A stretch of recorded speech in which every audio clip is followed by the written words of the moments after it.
and basically it's basically a dialogue between Imam Sajjad alayhi salam and one of his companions called Shibli, and he's just come back from Hajj, and Imam Sajjad basically asks him at every different stage within of the a'mal and of the acts that have to take place, and he said, and the Imam asks Shibli, okay, have you done this and done this and done this? And did you think of like removing all the sins from you and all the bad acts, for example, when you put the ihram, for example? But Shibli replies by saying, no, I just did that a'mal, I just put the ihram on, kind of thing. So I wasn't thinking that, okay, from now on I'm not going to stop doing this and this and this. So it's a mini project of what you're going to be doing and what you should be doing on a regular basis in your life. So I think that's one of the main things that, even though in Umrah you get a mini taster of it, but in Hajj itself you really get to see the benefits afterwards as well. Even automatic, on the back of your mind, you have all these, all the jurisprudence related to 22 things that you shouldn't do, or 20 if I'm not wrong for the sisters. But automatically, when you come out of the ihram, again, you're still thinking about those things. Okay, can I look in the mirror now, or whatever? So you have these things in the back of your mind, and that's what pushes you, and what you should try. Whoever gets a chance to go, they will, once they come out of it, they will remember those benefits. And as the Sheikh mentioned, sorry, I'm going on ranting right now, but what's it called? Another thing is that not only the symbolic aspects of the thing, but you can go up a mountain, but one of the things that people might not know is that even looking at the Kaaba has benefits, and it has sawab. And I think there's another two, looking at the sea and looking at your parents' face, which has sawab as well. So there's these three things that simply by looking, you'll be awarded for. So it's these things as well which you don't get a chance, especially up in Snowdonia or wherever you end up there. Cool. Just take a couple more questions if there are any. Okay. Don't you think Hajj has become over-commercialized in the sense of, with the robes, for example, obviously you wear in the haram and everyone's equal, but that kind of goes beyond, it doesn't go beyond the mosque. I haven't been Hajj myself, I've been Umrah, you've got Hilton, you've got this, and Islamic finance dictates that if you sell something with a profit, you have to show your profit margin. For example, £2,200, for example, for Hajj or whatever, it's a lot of money, and they don't show how much they're making or whatever, and that's un-Islamic. And it seems that the whole process to get to Hajj, and even in Hajj, is over-commercialized. And I hate to use the story of a Christian story, but when Jesus came to the market and drew all the straws and saying this is not what it is, in a sense it's kind of the same thing if you read what Quran says about Hajj.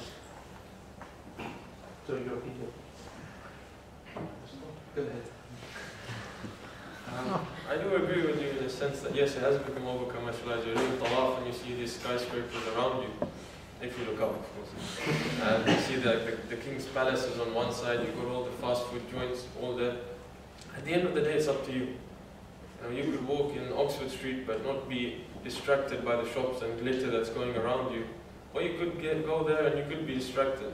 So as a person, you have to weigh it out yourself. Am I going to be distracted when I go for this Hajj or not? When I go for Hajj, it's not the Hilton that takes me in. I'm actually there for an internal revolution, and that's why I'm going. Yes, there'll be distractions, but I can control myself for that.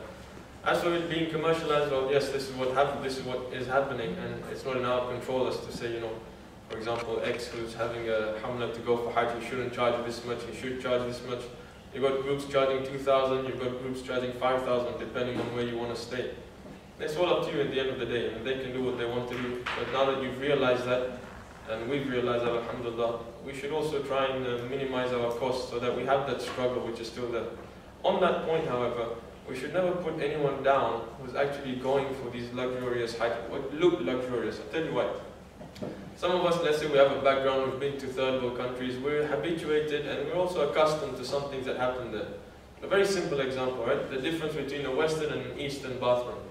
Somebody who's lived, brought up, born in UK, even a revert brother, for example, or sister, somebody who's come from the West, entirely from the West, maybe even to do that is very, to use an Eastern bathroom is very difficult for them. Maybe that's why they've paid the extra, I don't know how much amount of money that they want to have a little bit of comfort so they know that they can at least perform the Hajj correctly. Just before a few people left, a couple of days ago, there was one guy who was screaming because he just found out that literally you can only wear 2 pieces of cloth and nothing else underneath. So this is what happens. We've been brought up in such a society and culture, maybe we can accept that and we're ready to do it. There's other people who aren't. So from one side, yes, it's become very commercial. Yes, we should try and not go towards these luxuries which are there. At the other side, we should never put down other people who have gone, because what their intention is would be unknown to us. But with all due respect, the differences between the quality of camps and stuff, again, this is from family members, mothers, where it's going, is that, okay, the toilet, fair enough, I can understand that, but the differences are much bigger than that. You literally get the poor and the rich divided in Hajj, and that shouldn't actually happen. I mean, there's camps within where you have to stay in the camps, for example, in the hotel. You get the differences of camps. You get literally luxurious camps, which is, you wouldn't even call it camp, I wouldn't call it camp.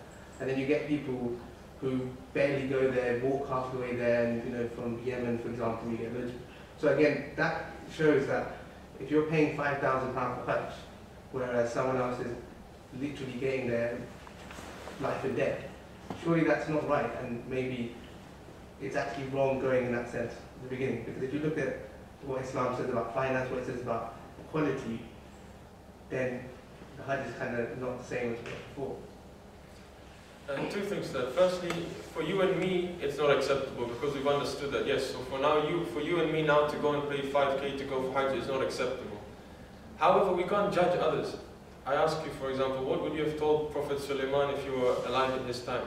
When you see a man who has the whole kingdom, a man who has a palace like no other palace, a man who literally has paradise on earth and he's a prophet of God. He has everything at his disposal, till he has the wind and the birds and the jinn. Everything, armies underneath him. He has every luxury, basically. He probably was the most wealthiest man at his time. Could we then say that this man isn't getting closer to God by his day-to-day activities? The hadith is quite eloquent and you must have heard it. It says, إِنَّ اللَّهَ لَا يَنْظُرْ إِلَىٰ صُوَرِكُمْ Allah subhanahu wa ta'ala doesn't look at your form, بَلْ يَنْظُرْ إِلَىٰ قُلُوبِكُمْ, but He looks at within your hearts, وَأَعْمَالِكُمْ, and your actions. So for you and me to now go on that extraordinary Hajj, yes, it would be wrong. However, can we say that other people should not be going on that? That's a bit of a far-fetched claim for us to make. Okay, I think we've just got one more question, Mike. Just a question about, basically, the question that was posed by this event is, when should one go to Hajj? And many of the answers focus, or completely all of the answers focused on first time going to Hajj. What about people returning to Hajj where, I'm not like saying it's wrong or anything, but I'm just saying like, people go year on year, or someone goes first time, and they've experienced all of this internal revolution, etc., that every one of you described very eloquently in their own way. When should one go back to Hajj if it is indeed necessary? Why would it be, as in a lot of the reasons you gave maybe wouldn't stand if one would go, if you'd say, well, when should I return to Hajj? So just your ideas on that, anyone would like to comment?